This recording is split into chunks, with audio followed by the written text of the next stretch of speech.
আসসালামু আলাইকুম রহমতুল্লাহি অবরকাতুহ। সম্মানিত দর্শক, শেখ হাসিনার পতনের পর জামাতের আমির ডক্টর শফিকুর রহমান তিনি তার একটি বক্তব্যে বলেছিলেন যে এক জালিমের পরিবর্তে অন্য জালিম ক্ষমতায় আসুক, এটা জনগণ কোনো অবস্থাতেই মেনে নেবে না। তো তিনি যখন এই কথাটা বলেছিলেন, অবস্থা দৃষ্টে তখন তাকে ভবিষ্যৎ দ্রষ্টা হিসেবে মনে হয়েছিল। এর কারণ হলো যে এক জালিম অর্থাৎ শেখ হাসিনার জামানাতে যে জুলুম শুরু হয়েছিল এবং সেই জুলুমের যে পরিণতিতে শেখ হাসিনাকে দেশ থেকে পালাতে হয়েছিল, এটি ছিল একেবারে স্পষ্ট একটি চিত্রপট এবং সে ব্যাপারে কোনো রকম দ্বিমত নেই। জুলুম কাকে বলে, জাহেলিপনা কাকে বলে, সেটা 2014 থেকে একেবারে শেষ দিন পর্যন্ত, আগস্ট মাসের 5 তারিখ পর্যন্ত দেশের আপামর জনসাধারণ হাড়ে হাড়ে টের পেয়েছে, এমনকি আওয়ামী লীগের লোকজনও হাড়ে হাড়ে টের পেয়েছে। অন্যদিকে 2009 সনে নির্বাচনে জয়লাভ করার পর প্রথমে জামাতের উপর, বিশেষ করে যুদ্ধাপরাধের বিচারের নামে জামাতের উপর যে স্টিম রোল চলেছে, যে মানসিক নির্যাতন চলেছে, সেটাকে জামাত যদি মনে করে যে আইয়ামে জাহিলিয়াত, আপনি জামাতকে দায়ী করতে পারবেন না। একইভাবে 2012 সনের পর থেকে বিএনপির উপর যে নির্যাতন চলেছে, আর 16 সাল থেকে দুই ধরনের জুলুম, একটা হলো রাজনৈতিক জুলুম বিএনপি জামাতের উপর 16 সাল থেকে, এরপরে সেটা বাড়তে বাড়তে বাড়তে বাড়তে তৃণমূলের সাধারণ মানুষের উপর সেটি চলতে শুরু করেছে। যখন আপনার হাতে কোনো দামি জিনিস থাকবে, সেটা সুন্দরী স্ত্রী, সুন্দরী কন্যা, খুব দামি জমি অথবা শিল্প কলকারখানা ইত্যাদি যা কিছুই থাকুক না কেন, যদি কোনো জালিমের অথবা কোনো জালিমের সহযোগীর নজর বা বদনজর ওটার উপর পড়ে থাকে, আপনার নির্যাতিত হওয়া ছাড়া কোনো উপায় ছিল না। এটাই ছিল সেই যুগের বাস্তবতা এবং সেটিকে জামাতের আমির যখন বলেছিলেন, ওকে ইটস ওকে, এক সাইড, এক জালিম চলে গেছে, কিন্তু অন্য জালিমের শাসন আমরা মেনে নেব না। এই কথাটা যখন তিনি বললেন, তখনও এই যে নয়া জালিম, সেই নয়া জালিমের যে জুলুম তখনও শুরু হয়নি। কিন্তু কেউ কেউ, বিশেষ করে বিএনপির যারা নেতৃবৃন্দ রয়েছেন, তারা ভীষণ রকম রেগে গেলেন। এর কারণ হলো যে সেপ্টেম্বর অক্টোবর মাসে 2024 সনের একেবারে 100% সবাই নিশ্চিত ছিল যে খুব দ্রুত বিএনপি ক্ষমতায় চলে আসবে।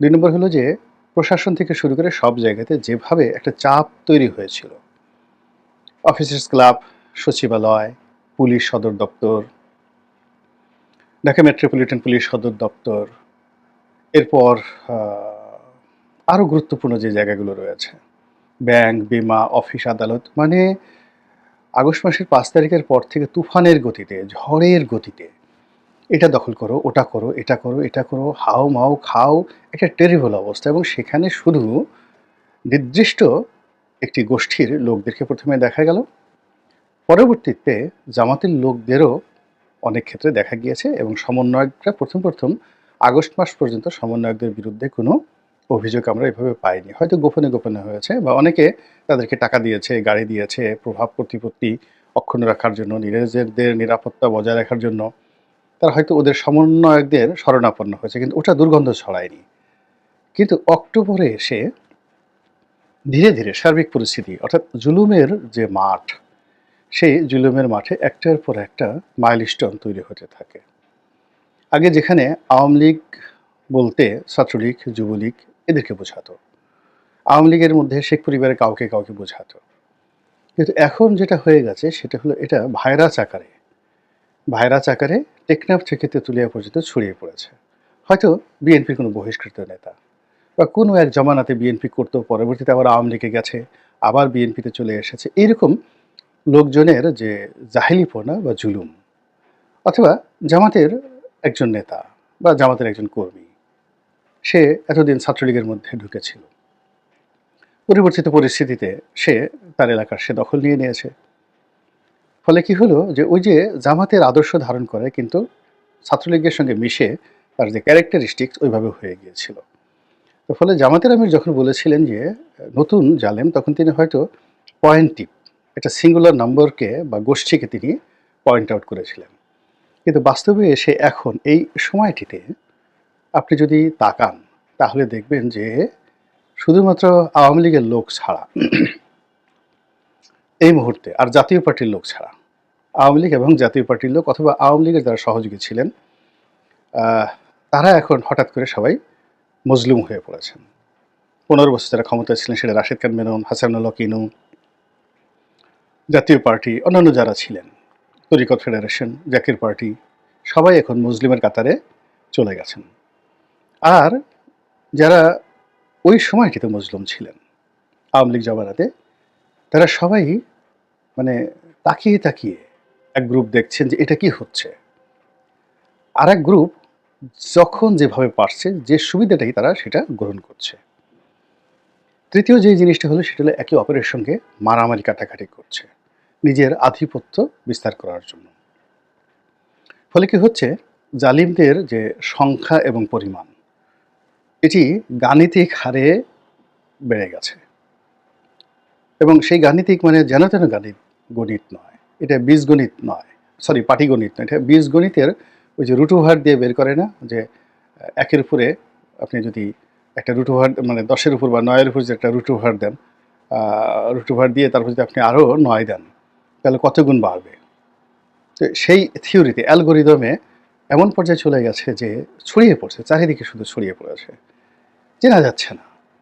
এদের এখন শুধুমাত্র পরিচয় হলো তারা জাহেল, তারা জুলুম। এদের কোনো রাজনৈতিক পরিচয় আপনি এই মুহূর্তে অ্যাসার্টেন করতে পারবেন না।